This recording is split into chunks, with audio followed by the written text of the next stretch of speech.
Good morning, afternoon, evening, everyone, and welcome to Nerd Tube. I'm here with cousin Cheeto. How you doing, mate? Doing good, doing good. How about yourself? Very good. A little bit exhausted, but the show must go on. We are talking Discovery, season 4, episode 10, The Great Barrier, and we're not talking Great Barrier Reef either. We're talking about the Great Barrier, the final frontier, the final place in space, which I never ever thought we would see in Star Trek. To tell you the truth. I don't know how I feel about that. But then again, even like the edge of space, it still continues. It's just a different void in space. But we can get into that in a bit. Uh, First of all, how did you feel about this episode, Gio? I thought it was pretty good. I thought it was filler, but in a good way because we're progressing toward, the climax of the season. You got all your delegates on board Discovery. You've got, a lot of your figureheads there. You're actually progressing the story in a contributable way. So I felt like this was a filler episode, but I felt like it was a filler episode in a good way for me. I also felt like there was a decent amount of suspense in this episode. Like, never did I really think that Voyager. See, now I'm doing it again, Sam. I was Um, trying to get off that trip, but okay. Never did I think that Discovery was ever actually in any danger. Now I have more fear for Earth because since we are in the 32nd century, like Earth and Navarre, like we have never been this far in the future. Like even in a lot of the time travel episodes or when people come from the future, we are beyond all that. So they could, and I doubt they will, but they could blow up Earth and Navarre. Like they could literally do it, and then we've only been to Earth once, I think, since we've been in the 32nd century in season 3, right? Like that was the one But time that they were at Earth. I'll tell you this: if they blow up Earth, all credit to you for making that call. I personally can't see it happening. I don't If they either, but do, but if they do it, but Navarre, well, we're already seeing Vulcan being blown up in the Kelvin universe. yeah. So The problem there's is a is more that the problem is that Navarre is so close to Earth. If you have if the DME is that big, several light years DMA. across, or DMA is several light years. DME is durable medical equipment. I deal with that at work. Um, but it would make sense that Navarre would be in danger too, just because Vulcan or Navarre is so close to Earth that if this DMA is this big of a scale, Vulcan's kind of going to get hit as well. Yeah, I'm kind of surprised. Like, I mean, when they mentioned old Titan and Earth, I was thinking, well, there's obviously, that goes without saying. But Navarre, like, all right, fair enough. But I just don't want them to go down repeat that trick again as well, because like they're gonna put themselves into a hole, because like the Romulans and the Vulcans are some of the most significant characters in Star Trek. And the last thing you need to do is destroy their fucking home planet, considering the Romulans don't have one anymore. They're sharing it with the Vulcans.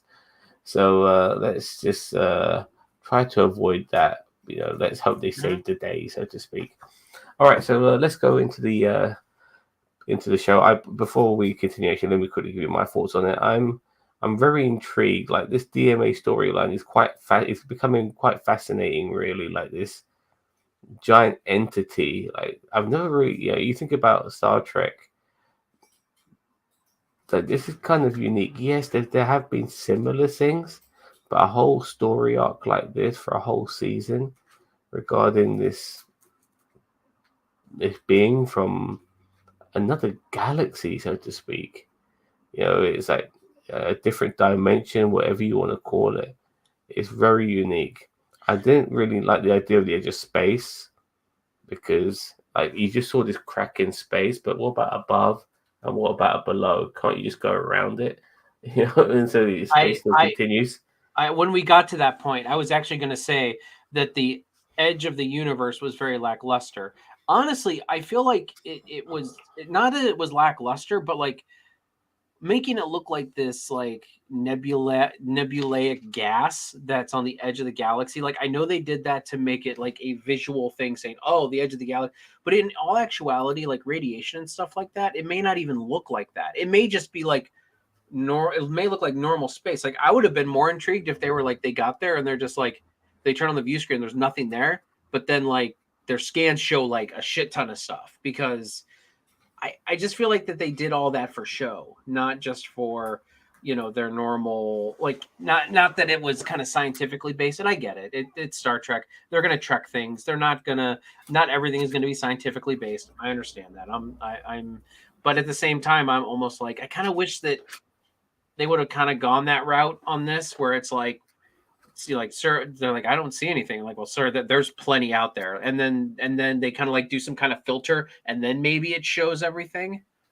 like the way that is.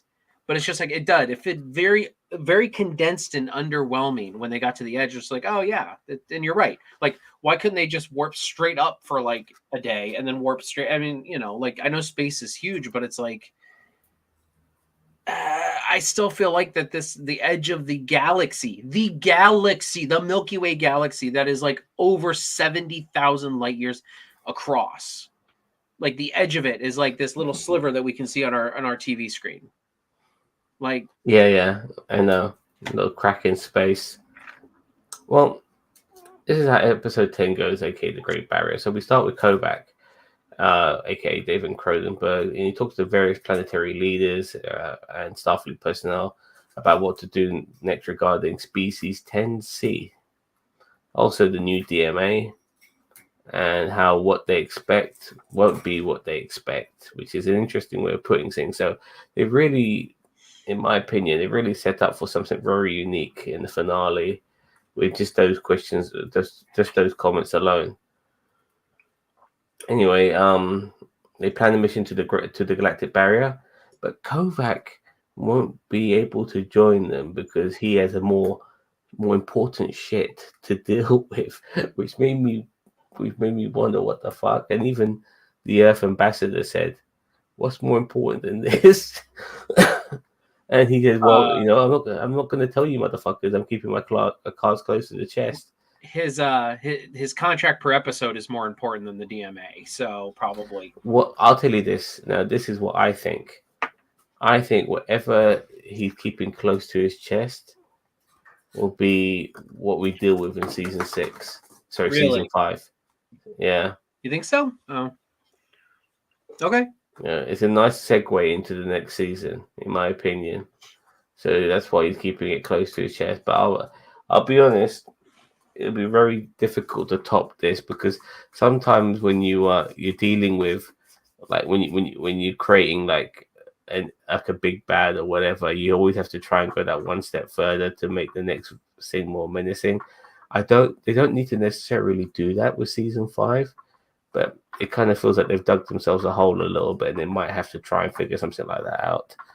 I don't know. Yeah. Go ahead.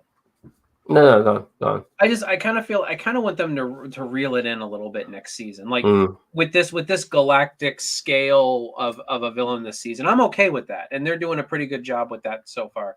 But I kind of want them to bring it in. Like, let's deal with like as I said in the past, let's deal with some Iconian stuff, which is the ancient alien race that was like the superpower, like hundreds of thousands of years ago. Yeah, get the Klingons back in, man, for fuck's sake. Yeah, like I mean, I feel like I don't want another bigger and badder baddie. I want something more on the scale of what they can tangibly see in front of them, and whether it's a battle with an alien race, like a race that's like at the evolutionary level as like we are. Like we're not talking about some ancient deities or some people outside the galactic barrier. Like we're just talking about like the Klingons or something like that. Yeah, some sort of dispute. Similar. Look, I'm not saying I necessarily want to go back to the bad things about season 1, but they can improve on the mistakes they made with the earlier seasons and try and rectify that and implant it in a way that is better next season. Oh, and that's why in season 3 I was more invested in the Emerald Chain than the burn. You know what I mean? Like, Yeah, like the big bad of last season was the burn. Technically, it was the big mystery. But but I mean, the Emerald Chain was actually like this menacing presence that was there and yeah, present. gangsters in space, Yeah. So that's why and I'm like, I kind of want and there's still something. repercussions of them, by the way, even in this season. And yeah, in You this know, episode even. yeah, So I agree. I mean, I next season, if they are building up to that, I want it to be something that's clear and present, not like, oh, this mystical being in the center of the galaxy now is, like, no, like, or this mystical being from the Andromeda galaxy, or we don't need that. so my big fat juicy bird is being a pain in my ass. Okay, so Starfleet president transfers powers to a VP, tells this to Vance because she wants Vance to work alongside the VP, and she's going to join Disco on their mission to the Great Barrier because she has a particular set of skills when she was working in Starfleet herself, and these particular set of skills will be very handy for her when she goes to the Great Barrier, or will be very handy for Disco for when they go to the Great Barrier. So she's now a member of the Discovery crew. How do you feel about that? I mean, it's all right. I do feel like though that, like, I'm a little tired of the conflict between the president and the starship captain and who has the right or whatever. I'm just like, they need to just establish those boundaries. You know what I mean? Yeah, but Like, it wasn't too cliched though. Like that, sometimes you can just feel like these people are just there to be a stopgap, constantly putting a wedge in things. And at times she was like that. At times she wasn't. So she wasn't a very cliched sort of leader, so to speak. Because you know how it is in Star Trek. The moment you become admiral or above, you're a fucking idiot. You know, so but I mean, they didn't really go down that route in this episode, which I'm glad. But I mean, like the one episode that she was on the ship, it was just like, if she and even Burnham said, she said, if you're coming on my ship again, you can't be you can't be countermandering or you can't be judging her decisions. You can't be questioning in front Michael of the Burnham's crew. decision. Yeah, yeah, yeah. Well, So I just mean, generally as well, because she's now captain of the ship, and the last thing she needs is a second voice, in her head telling her what the fuck to do. yeah. So but Yeah, I was glad they didn't do a lot of that in this episode or in this season, or in this episode. But I if they did more of that, I would have been like, good God, just stop. Like, I just blow the president. I'm done. Like, I agree. I agree. So I'm gonna talk about Book and Taka in two parts. So this is the initial part here. So they're still on the run because after what happened last week, they never just like gave themselves up to Starfleet. They are on the run, and there's a bit of conflict between these two, Book and Taka. Because of what happened last week. But there's a new plan, and they also want to go to the Galactic Barrier and make contact with these aliens. But their shields are not capable, and they need antimatter. And Taka knows the whereabouts of that. Now we'll talk about. programmable antimatter. Yeah, well, we're going to get a bit more about that in a bit. But Saru says goodbye to Bryce, so his bit is done. He's now staying on in the sort of space station, so to speak. I forget why. I was watching it twice, and I still kind of forgotten why. But regardless, he's been put on other assignments, and then Saru's attention gets diverted when he sees the ambassador of Vulcan, the Vulcan lady, and he basically spills his fucking guts out to her. Yeah, I'm really liking your company and so on. But before she had a chance to reply, the assistant cop blocks her. Cop blocks Saru, and she has to go. Saru's face was absolutely hilarious. And also, just to add to this, I said, guys, one we've person, all been there. We've all been yeah, there. just to add to all of this as well, one person nobody missed but has come back, and this is bad for her in my opinion. Is Adira? Adira came back and thought, you know what? I think I'd rather keep Bryce personally, and fuck you, Adira. You're not being missed. But nevertheless, Adira is back, and Stamets is feeling, paternally joyful with their arrival, and later on, Sam admits that he was being a bit overly enthusiastic towards Adira, and apologizes to her like there was nothing there. He considers himself to be the fucking dad. There's no need to apologize. How God how damn it, old Jason. how old is Adira? Like I don't. I don't think she. I think that her age was mentioned in But aren't like she isn't was like she in her 17 or 20s? 18. No, I think I don't know, Well, maybe 21, but I don't know. Like I think her age was mentioned very I just briefly I just when find it she. weird that it's like adopt an adult. You know what I mean? Like I get like I guess they are like they're being like the paternal parents, and that I understand, like being there for them, but like they're making them act like fathers to them, and it's like that's a little like even for like if they're grown people, like that's a little weird in my opinion. You know, like you can be paternal parents, but at the same time you Well, it's one-sided because we never really got to see Colbert other than him, like, basically high-fiving Saru for, yeah right. like he'd be with, what's his? Well, I'll bring this up in a bit, but Colbert's become a bit the not only the doctor, he's the love doctor. Hey, But anyway, Dr. Colbert in the house. yeah.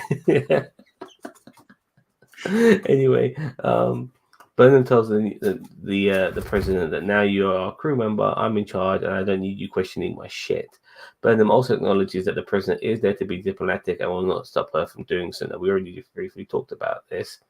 And Saru is surprised to see the Vulcan lady actually on Disco and gets a vote of approval from the doctor, because initially Saru thought that the Vulcan lady was going to not join them, but she ended up joining them. So yeah, and the love doctor said, "Yeah, man, I'm liking what you're doing here. Good for you, Saru." Like, a little punch on the arm. Yeah, well done.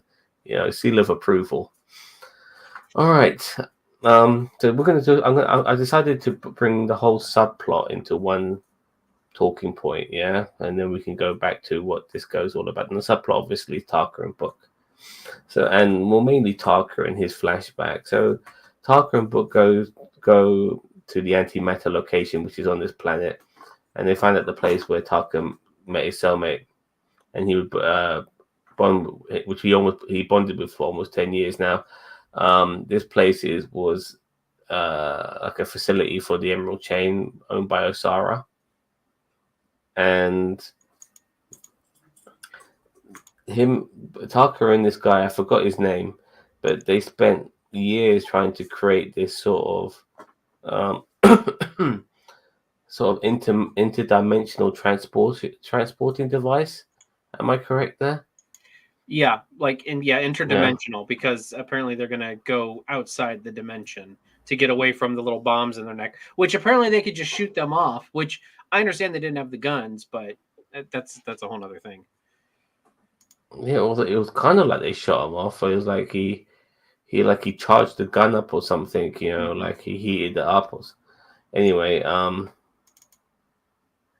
now they spent years trying to make this device, and they tried to use it to escape, but the Emerald Chain knew they might do that, and they were stopped in their tracks. Now, Tarka's friend was seriously hurt by the guards, but Tarka overpowered them. He removed the tags on the back of their necks and escaped from the door, vowing to return to save his friend.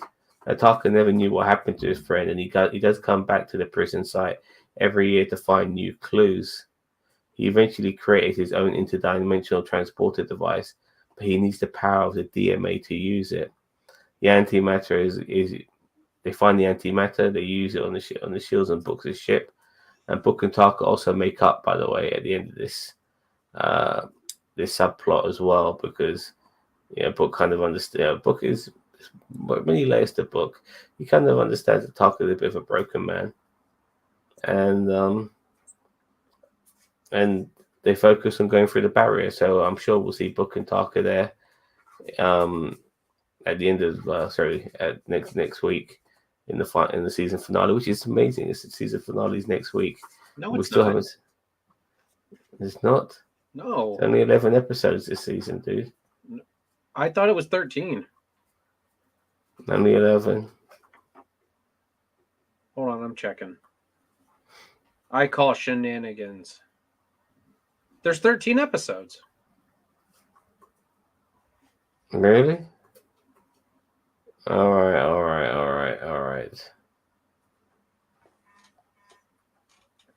I'll have to go through my sources. Okay, Discovery. So basically, that was the whole thing regarding Tucker and Book. We found out more about Tucker and how he ended up bonding with this dude. Because, it's funny in a way because I think to myself, if I had to share a room with a guy for years and years, we'd probably end up wanting to kill each other.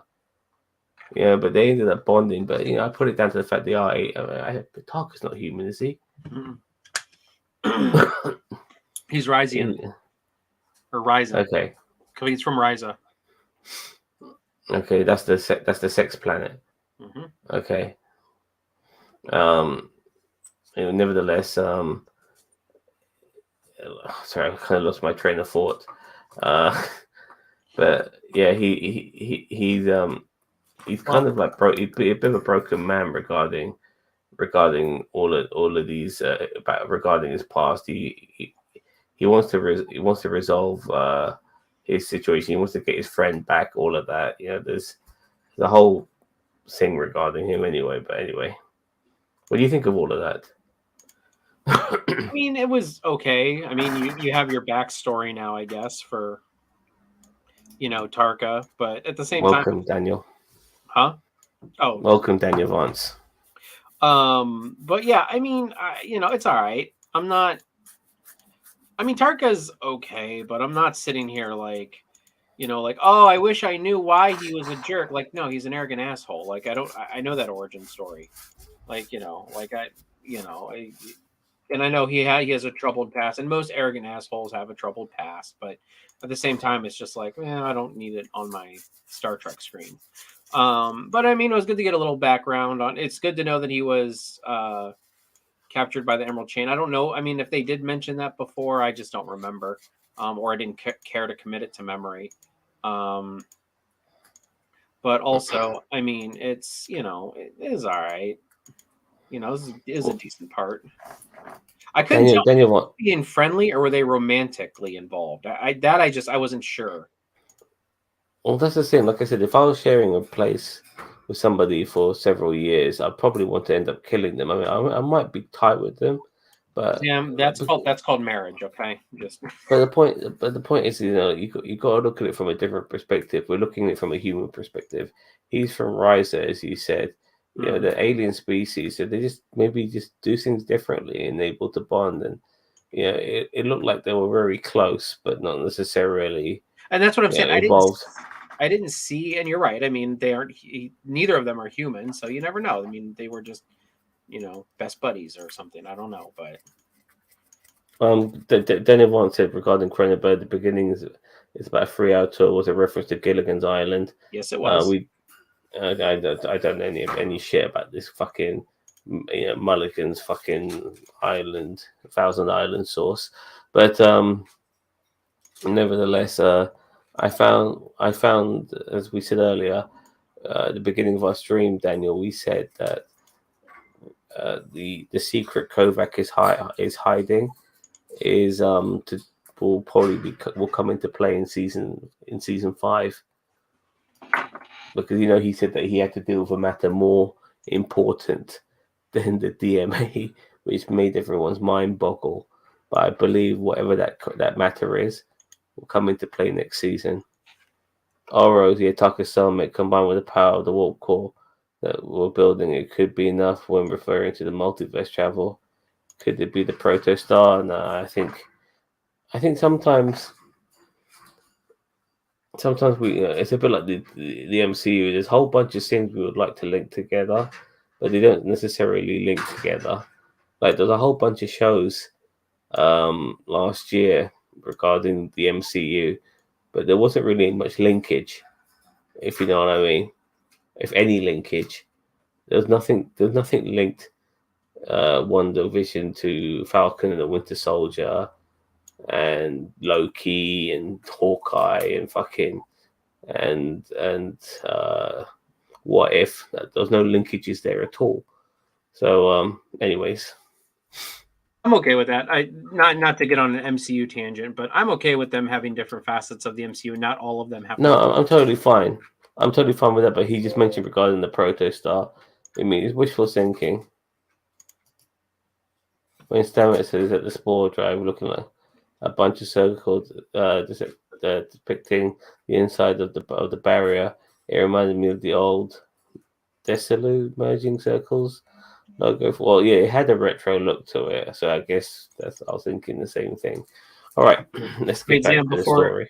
before you move on, I want to share something that I just made. You ready? Yeah, go on. This is how this episode felt at certain points. Let me get rid of this. Saru, Vulcan President, Dr. Culber. You've never seen that meme? It's from a movie, How to Train Your Dragon, but it's like I never watched How to Train Your Dragoon. Okay, well, all it is like the black dragon is trying to impress the white dragon, and like then the dragon trainer's like off going, yeah, dude. So that's why it's like so Saru and the Vulcan president. In fact, Hitch. It's like Hitch. Yeah, pretty much. Um, Like yeah, Kevin Smith was Saru, and uh, the Vulcan president was whoever I don't remember. Cameron Diaz, wasn't it? I think Doctor Can't remember. Kogar was Will Smith. Anyway, Disco arrives at the galactic barrier, and we see this crack in space, and they plan to enter it. Now, it's very unstable for Disco to enter it, and we notice these sort of space bubbles, or also known as cells. Now, if Disco goes inside one of these cells, they should be safe to go. It should be safe to travel. Were you cool with that? Going into these sort of like bubbles in space? Yeah, it's all right. I mean, It's like an oil spill in space. yeah, I mean, it was fine. I it's all right. I mean, it was kind of just. I don't want to say it was eye rolling because it wasn't, but I'm just like, oh, okay, so they need to surf the bubbles until until they get through it. So yeah, it's all right. It was an okay enough explainer of how they're going to get through. Discovery was a virus flying through what looked like red blood cells, yeah, or black blood cells. Yeah, well, yeah, I mean the colorful ones were the ones they had to go for because they're the ones that could maintain Disco.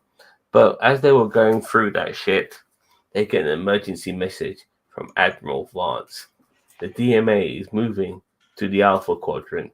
Dun dun dun. Yeah, but And here's you know the what thing, that's though. It's like the Alpha Quadrant. Okay, so technically Earth is in the Beta Quadrant. So I get it. Like the DMA is big enough that it could cross over into the Beta Quadrant, but technically, the Earth and I really thought Vulcan. Earth was Alpha. I No, never knew they're it was Beta.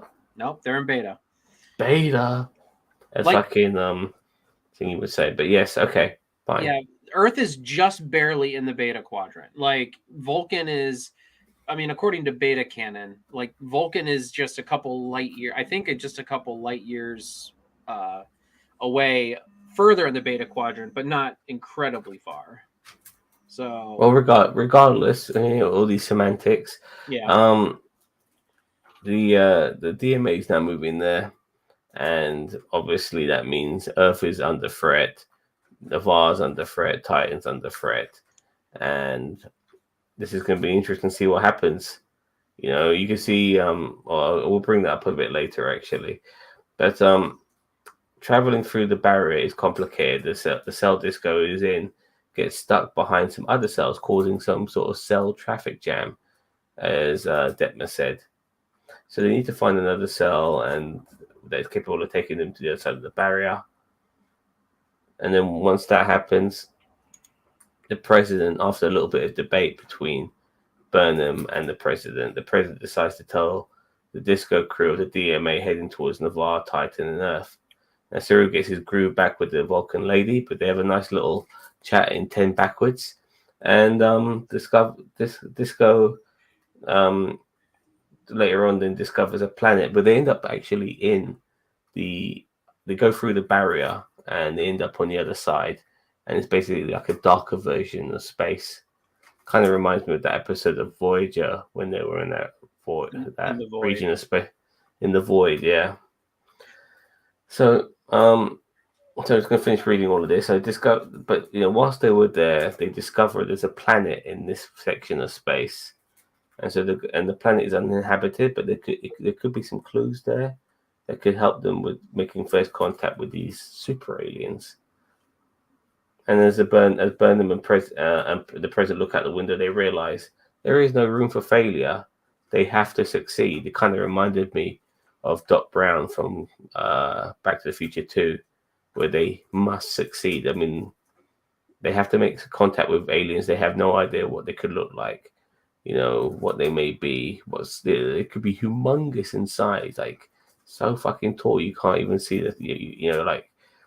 Like their toe might be like the size of a mountain, as far as you're concerned. I mean, considering what the size of the DMA is.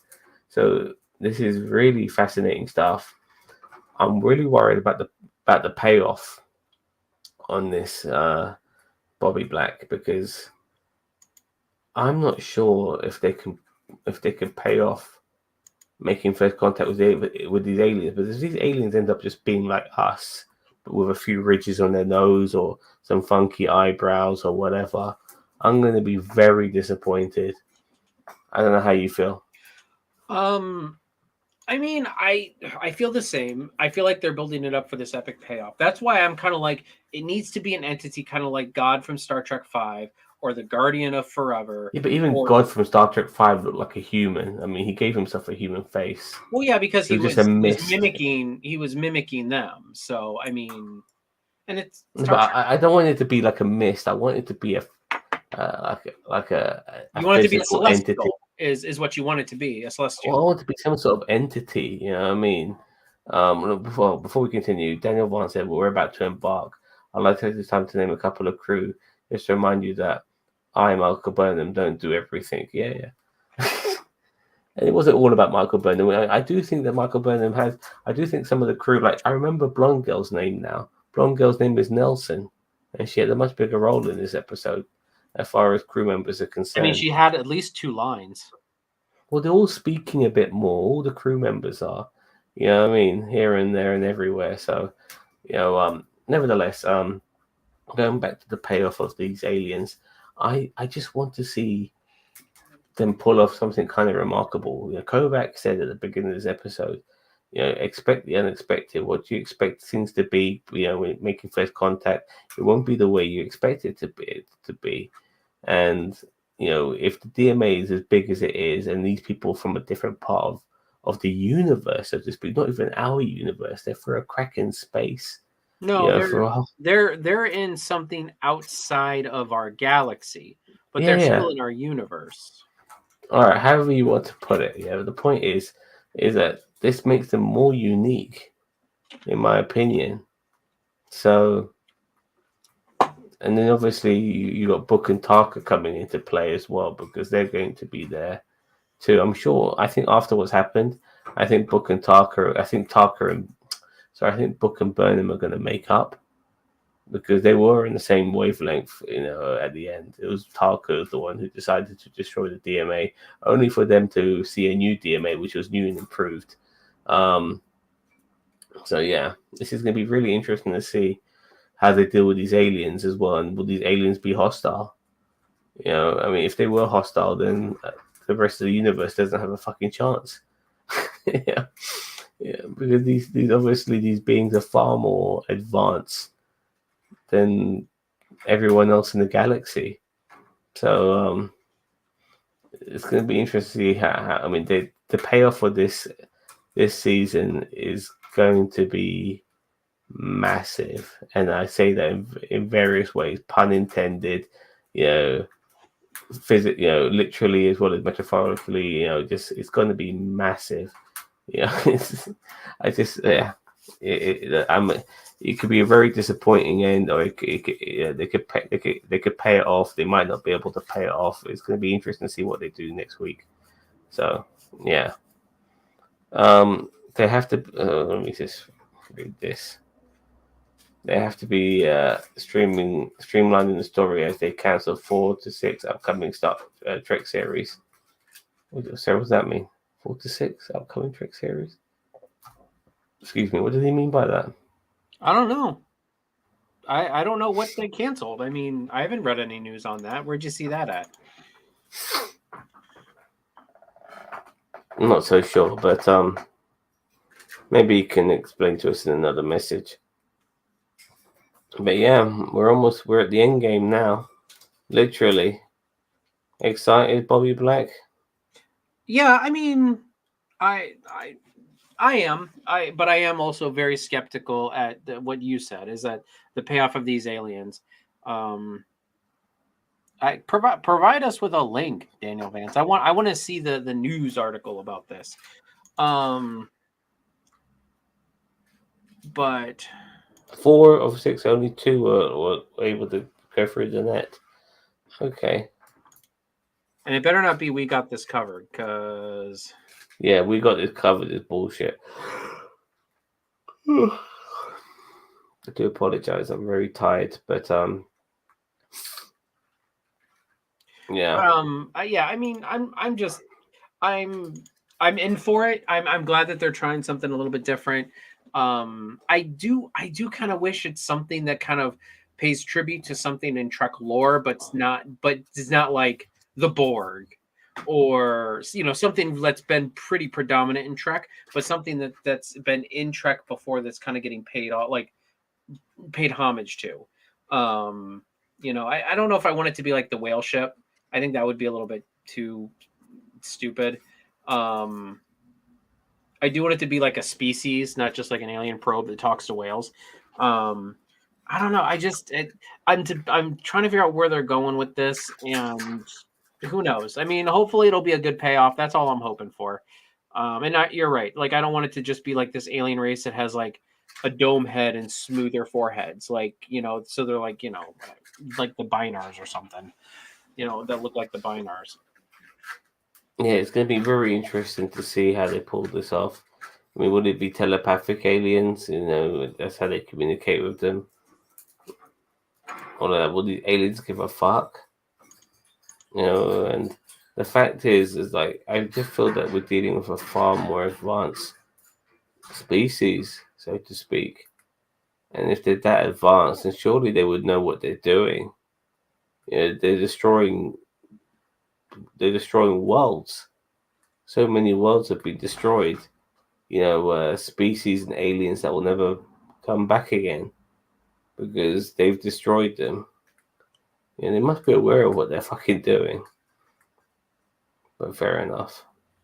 And if they are aware of what they're doing, and that was never put into play, by the way, when it came to trying to understand, who these creatures are, and that, like, how are you going to be diplomatic with people with aliens that just look at you as ants? It's me like having diplomacy with a fucking ant. That seems going to be under my boot, for fuck's sake. It's just, it's fascinating. It's fascinating. Seeing how they can pull this off. I hope they do. I genuinely hope they do. But and I want to be proven wrong, because at the moment I'm thinking they might not be able to. Big payoffs like this are really hard to pay off. How many times have we seen a season finale of any show and been dissatisfied by it? So often, dude. So we'll see how this goes. Anything more to say, my son? No, not really. I'm trying to look into these whole 4 out of 6 shows that were apparently canceled, but I don't see anything. So, I mean, Daniel Vance, provide us a link. I'm interested because I know they're not canceling Strange New Worlds. It's already been renewed for season 2. Prodigy's Well, they've already finished filming it, so yeah. Yeah. Well, I meant for like season 2, but Prodigy, I don't think has been announced yet. Only Starfleet Academy and Section 31 are moving forward. I forgot the rest, other than the SETI Alpha 5 series. Oh, a SETI Alpha 5, like based on young Khan? Like Khan? I don't want that bollock. Well, Yeah, him in the fucking no. desert like Dune. There'll be like another version of Dune. Oh, please. Yeah, that's I mean, if that was what type of shows that they were planning, then fuck them all. I don't care. That's stupid. yeah. But I mean, I'm glad the Starfleet Academy one is still moving forward. That's one I want to see. I want to see that one in like the TNG Lower Decks era. I just want to remind people that Khan massacred all those people on that space station. You can't anti-hero, this guy, or hero, make him a heroic figure or anything like that. He's a despicable person, you know. So let's not forget that. Yeah. Or they could So pull a Spider-Man 3 and say, actually, Khan didn't do it. They were all dead when he got there. He was so framed. somebody must have done it. But Yeah, they Spider-Man 3 it. You know. Oh, actually, Flint Marco killed Uncle Ben. yeah, the ones that were the ones that were cancelled, but not the ones already in production. Yeah, I get that. Well, I mean, if I City get Alpha that. 5 was one of them, good riddance. I don't think that. I really don't want that show. I mean, if they did Well, like a yeah. mini series based on like the eugenics wars, like maybe like a documentary style, maybe like a time travel. Like, you know, remember when they were doing time travel? Maybe like, you know, in the 27th century when they were kind of documenting history, maybe they go back in time and they document on the eugenics wars. That'd be fun. I could see that. But I mean, it can't be in the vein of, oh, here's Khan on City Alpha 5 and his struggles to survive. I would I would do something like I would do like another space station show, but not like DS9. DS9 had something going for it regarding being near a wormhole, so it was able to break away from, you know, the mundaneness of being in the same place. But that's the whole thing with another space. Oh, you know, you ever seen Clerks? The movie? Yeah, Yeah, long yeah, time. Clerks one and two. Like I would make it more in that sort of style. You know, a bit like Lower Decks to a degree, but not as not as crazy. You know, make it a bit more like The Office in that sense. You know, just have them on a space station. Not much goes on regarding adventures and stuff like that. Yeah, you might have the odd episode where something weird comes along. So, you know, somebody weird comes on the station or whatever. But overall, just keep it kind of mundane and just go for the clever, witty humor amongst the characters. They should do a medical ship show. They always talked about doing that. A ship based on a show based on a medical ship. Oh, it'll be like another fucking medical drama and I know, right? It'll be great. yeah. It'll be Grey's Really? Anatomy in space. Oh no, no. Come on, you can bring I, Dr. Crusher back. She can be the captain like in All Good Things. Come on, you know you want it. You know you I want it. look. Well, I mean, I just wouldn't mind focusing on a species that is not human or Starfleet. Like we could focus on the Klingons, the No, I Vulcans. don't. The more I think about a Klingon show, the more I think it just wouldn't resonate. I don't know. I think a Ferengi show would be fun because the Ferengi were always like those episodes of Star Trek Deep Space Nine with the Ferengi were always the more interesting ones. Now I get it. It was only one episode a season or one or two episodes a season, and they were more entertainment. See, it's a we got this fucking covered ad. You see that? We got Yeah. Daniel Vance, listen, yeah. Take it from us, mate. You don't want to be looking at we got this covered. You know what I mean? Because they haven't got shit covered. You know, they are the clickbaits of clickbaits. That's how they fucking make their living. Let's just make some bullshit up and hope people fucking click on it. You know, they are the best at that. You know, yeah. Wait a minute. What? Okay, so here are the 6 shows, which makes no sense. Wait a minute. This is from October 2018. So there's Star Trek Revolution, Starfleet Yeah. Academy, which has been rumored for years, Star Trek Destiny, Star Trek Reliant, Star Trek SETI Alpha 5, and Star Trek Lower Reliant. Decks. So out of all of those shows, Lower Decks is the only one that actually came to fruition. And honestly, they've been talking about a Lower Decks show for ages. So like even before And the Lower Decks didn't get cancelled, did it? So well, no, he's saying that from this article, 2 of the 6 shows were canceled. So that was probably Starfleet Academy and Lower Decks, obviously, because Lower Decks is in its second season. Well, done with its second season. Revolution, Destiny, Reliant, and SETI Alpha 5 are probably the 4 that were canceled. But still, but this article was from 2018. So I mean, you know. Yeah, fair enough. We're just gonna rename that website. We got this clickbait. That's what we're gonna call it. Fair enough. But yeah, like, we've got plenty more Star Trek to come in the future. I am looking forward to the end game now of this particular show. I want to get to the end discovery now. I just want to find out what these motherfuckers want. See how they get a diplomatic side to it, and yeah, Michael Burnham becomes admiral. Oh, yeah, why not? Why not? So yeah, And you realize that next week Picard drops, right? Picard season 2 next week. next Thursday, March 3rd. Oh, they're both on the same day. Yeah, it's gonna be. Yep. That's so stupid. Yeah, Picard That's season 2 starts. Two treks. Two concurrent treks on at the same time. I think they did that. What was that with ridiculous. Prodigy? That they did that. They did it recently, but it was an animated and a. They might have done that with Prodigy and Disco, but Yeah. Well, this is the first time since the 90s that two live action Star Trek shows will be concurrently on the same time. at the So same day, like they could have easily spread this shit out.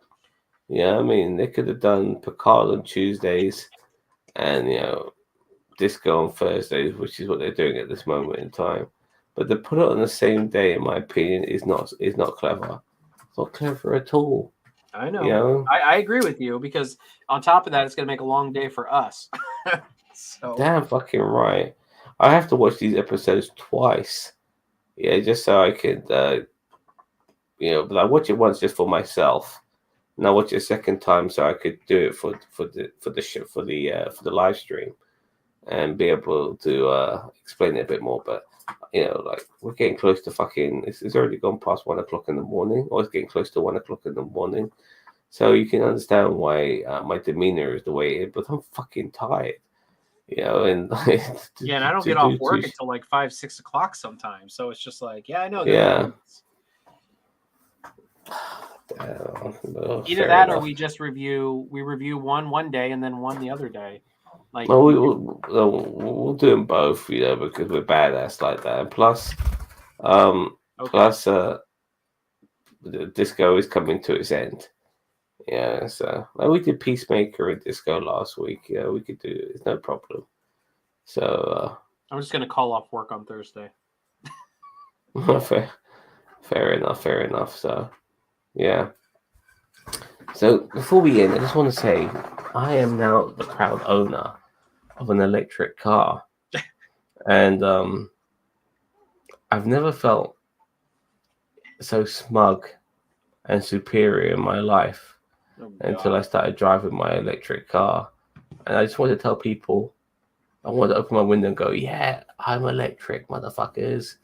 But it's really weird. It's something I recommend a lot of people do, considering we're now back to start World War III, and a lot of people are dependent on oil from parts of Russia and Ukraine. Yeah, I would recommend going electric so you don't have to be dependent on those motherfuckers. But yeah, electric car, really cool. I have a Volkswagen ID4. Google that. Volkswagen ID4. It's like being in a fucking computer. It's like driving a fucking computer. There's a fucking tablet on my screen and shit, for fuck's sake. You can do all types of things. Yeah, it's absolutely crazy. Anyway, Peacemaker ends and war breaks out. I'm not saying there's a correlation, only that it's odd. For some people, Daniel Vance, like this is just like something they never expected. Like the last bit of war, I actually won't even call it war because, like the occupation of Afghanistan and Iraq is not war. It's a one-sided thing. But what's going on with Ukraine as well? I mean, I don't even consider that war. I consider it to be very similar. Like Ukraine is their country. Russia wants it because it used to be part of the old Soviet Union. And I've heard some things about Ukraine regarding Like they're very good at growing crops in various ways. Apparently, their soil is some of the most fertile in the world. Um, as well, obviously, the pipeline goes through their country too, and I think Putin had a real issue regarding democracy in that country because Russia doesn't do democracy. Hence, why Putin's been almost in power for 20 years. Yeah, it's just their previous leader was a fascist, homophobic bastard, and their current guy is far from that. So yeah, Putin has some real fucking issues with Ukraine. Anyways, I'm sorry for going on about my car and all these politics. I do apologize, but yeah, that's the way the world's going right now, and it's very hard to ignore. So if you don't want to be enlisted in the army, put on some weight. All right. So what's next on the agenda, Bobby Black? You guys have Friday Night Breakdown tomorrow, where you guys will be discussing the Elimination Chamber. I just saw news that apparently Cesaro did not renew his contract with WWE because the negotiations broke down. That was on Nerd Nation about an hour ago. From our resident wrestling fanatic, not fanatic, but like aficionado, William Kelly. And lovely. The weekend, I don't know if we have anything too much in particular. We might be doing some filming for some future projects and stuff like that. But yeah, other than that, I think we're pretty good. I don't think there's anything special coming out except for our lovely faces. Yeah, and we're almost on 2,500 subs as well. So keep on subbing, liking, and all of that bollocks as well. And also, don't forget to check out our good friends in No Budget Productions. I am in one of those fan films. I play the voice of a shadow entity, and I'm the greatest thing to ever happen to No Budget Productions regarding my performance. It's the best thing ever when it comes to all the fan films created by Daniel Vance. Sorry, not Daniel Vance, by Vance Major. So yes, check out those fan films. Also, I forgot the weekly summit is supposedly going to be tomorrow night, so we're going to try to do that. So that's just kind of our normal get together every week and talk bullshit. Yeah. So I mean, we'll try to, I believe we're going to be doing that too. So, yeah, I think we're, that's our joint venture with No Budget Productions, and we've got a bunch of polls on the channel. Go to our community tab, check out those polls if you haven't voted already. They're a lot of fun. We're moving forward with a lot of different things. So we're moving. I mean, we're almost 2.5K. So, or we are we're almost 2.5K. So the community is growing. We'd love to see more engagement from people in the comments and stuff like that. So even if you disagree with us, man, throw a comment down there. Even if it's a big, hey, I like this episode, douchebags. Which I think we did. We didn't even rate this episode, did we? I'm gonna give it 7 out of 10. Yeah, I agree. So that's what I was gonna go with, this 7. Because I'm very intrigued now. I do feel like we're getting to like parts of this season where like, all right, we need to we're crossing boundaries, crossing barriers, so to speak. This entity is kind of fascinating now. Let's see what happens. Yeah. All right. Well, Zam needs to go to bed, so definitely. And Daniel Vance, he gives it 2.5 Vulcan salutes. No, 2 out of 5. 2 out of 5 Vulcan salutes. Yeah, I guess he's not too impressed. I unfortunately won't be at the summit tomorrow, guys, because I have some family shit to deal with. My brother is coming down to visit me, so I won't be able to do everything. But you will definitely see me for breakdown. That's for sure. All right, everyone. Don't forget to like, share, subscribe to NerdTube, the greatest YouTube channel you never heard of. We'll see you tomorrow for the breakdown of wrestling, brother.